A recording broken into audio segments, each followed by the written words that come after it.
The people pay pay-per-view for really fight. We want to fight. Dana White have a star problem? And do you add to that the idea of too many boring champions? That the UFC has a star problem. Belal Muhammad might be feeling the heat as he now has some tough competition for the title of the most boring champion in the UFC. Just last weekend, Alex Pereira lost his light heavyweight belt to Magomed Ankalaev. We've now gone from a fan favorite champion to one who's not exactly known for pleasing the people. Dana White and co were praying to the MMA gods for an Alex Pereira win at UFC 313, but that didn't pan out. They knew they couldn't create a star out of Ankalaev. The guy is difficult to market. I don't even know, man. I started like zoning out like halfway through it, so I don't know. Fighting as a sport has always glorified violence. It's easy to get swept away by two fighters settling their differences in a ring or a cage. That's what brings fans to the arena to watch some exciting, brutal fights.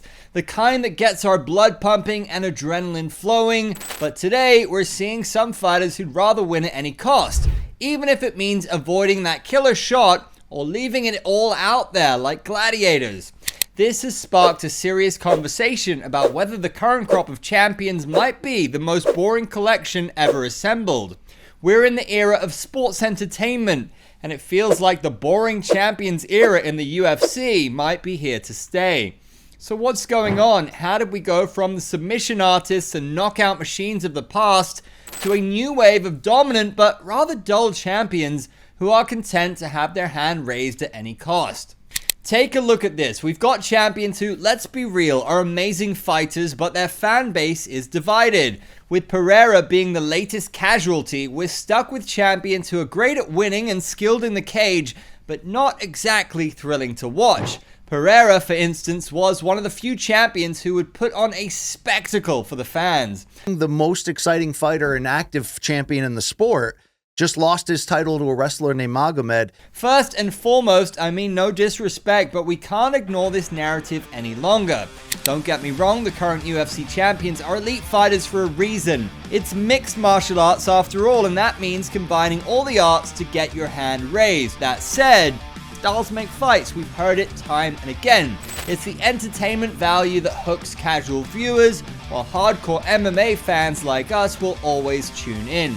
Violence, chaos, and knockouts are what fans want in the arena, not a wrestling clinic, round after round. Fans want to see a fighter slam his opponent, throw bombs, and look for that holy shit moment or jaw-dropping submission.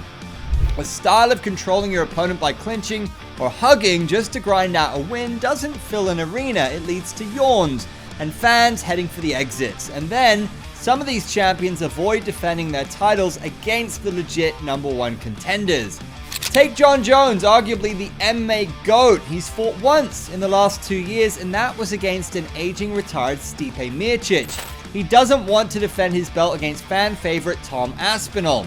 It feels like he's playing it safe. And safe, well, safe isn't exciting. The old John Jones never would have done it like this, but I guess the guy wants to protect his legacy. Since the McMania era, it's common to see champions move up a division to try for the champ title. Islam wants to move to 170. Belal wants a crack at middleweight. DDP wanted to fight Pereira for the 205 title before he was dethroned. Ilia Topuria already vacated his belt and is looking for a bigger challenge at 155 pounds.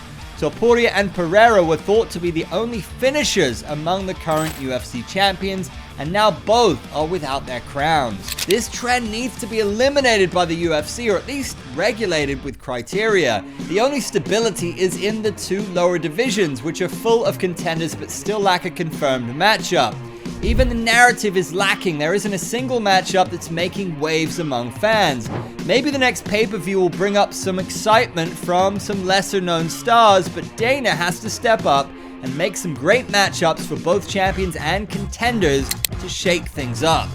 Even Dana White admitted to zoning out during some of these title fights. He's supposed to be the guy protecting the brand, but even he's losing interest. That's a huge red flag for the direction of matchmaking.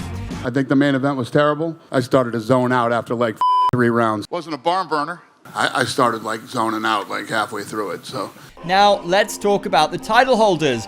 Almost all of them have a striking similarity in their fighting styles, and that's just not sparking excitement. Take Magomed Ankalaev, the latest addition to the list. The guy's a beast, no doubt. His wrestling is top tier, his striking is crisp, and his fight IQ is impressive, but despite having all the tools, he still prefers to play it safe, grinding out 5-round decisions instead of being the aggressor. In a division like light heavyweight, where we expect crazy finishes and wild brawls, Ankalaev's methodical style just doesn't hit the same.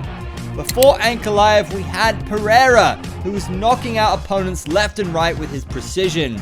Now we're stuck with a champion who controls the fight without delivering that finishing blow. Watching his fights feels like watching a chess game with no checkmate. And that's why we heard the groans when Bruce Buffer announced, and knew.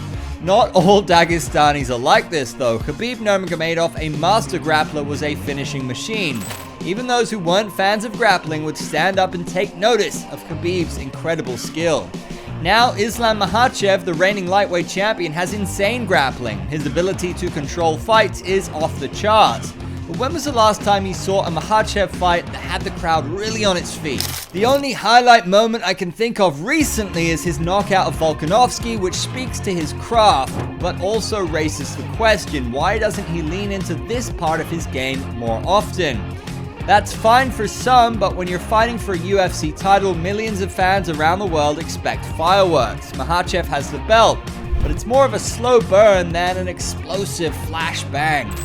Next, let's talk about Belal Muhammad, the welterweight champ. And where do we start? He's been dominant with an 11-fight unbeaten streak, but has anyone seen him do anything other than engage in hugfests?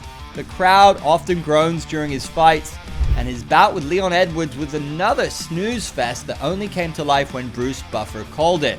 Belal, you're better than this. We all want to see that killer instinct, the will to push the pace and entertain. We all remember your fight against Sean Brady, where the crowd went from anti-Belal to positive. No, it wasn't because of Khabib being in your corner, but because you showed heart in that fight. Then there's Merab Dvalishvili. With insane cardio and relentless wrestling, he's another fighter who doesn't finish his opponents. It's all about controlling position and wearing his opponents down. If we wanted to watch pure wrestling, then we'd watch wrestling. But if Merab could mix in a little BJJ and go for a submission, that would turn some of those boos into cheers. This being said, the man's IG game is totally on point. He's a total entertainer when it comes to social. Elsewhere, Alexander Pantoja. Remember when the Rio crowd was practically heading for the exits when he retained his championship against Steve Erceg? That was rough, especially in Brazil against a native Brazilian. Now, we can cut champions like Dricus du Plessis some slack. He's not a knockout artist, but his resilience is so impressive. He's constantly in crazy sequences, seemingly on the losing end, only to come back and snatch victory from the jaws of defeat. And that's something unexpected, something that can stand out from the rest. Alex Pereira was supposed to be the guy to lead the UFC into the next era, but now he'll have to settle for the contender spot again, and age and time are not on his side. But there's hope, because there's one guy who's not like the rest, Ilia Topuria. Ilia is a grappler, but he's also a finisher and a beautiful striker. He's a problem, and that's the kind of energy the UFC needs. Ilia's out here knocking people out and finishing fights.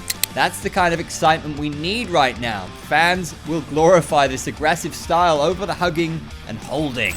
No one can deny that the UFC was built on excitement, on chaos, on fighters who bring it every single time. The UFC is still the biggest and baddest fight promotion in the world, but what happens when the champions start playing it safe? Will Dana White step in, or are we stuck in this boring era? We all miss the days of finishers, champions loved by fans who lived and died by their fight style, and it's clear we need that again in the UFC. So, fight fans, what do you guys think? Are we stuck with this boring champion era, or is there hope for a new wave of fighters who bring the fight? Let me know in the comments below, and as always, if you liked the video, don't forget to hit that like button, subscribe, and give it a share. Until next time, keep watching Sportskeeda MMA for more glorious MMA content, and before you go, check out the video on the left-hand side where we showcase a reckless, brawling psychopath in the UFC, None other than the much beloved Dan the Hangman Hooker.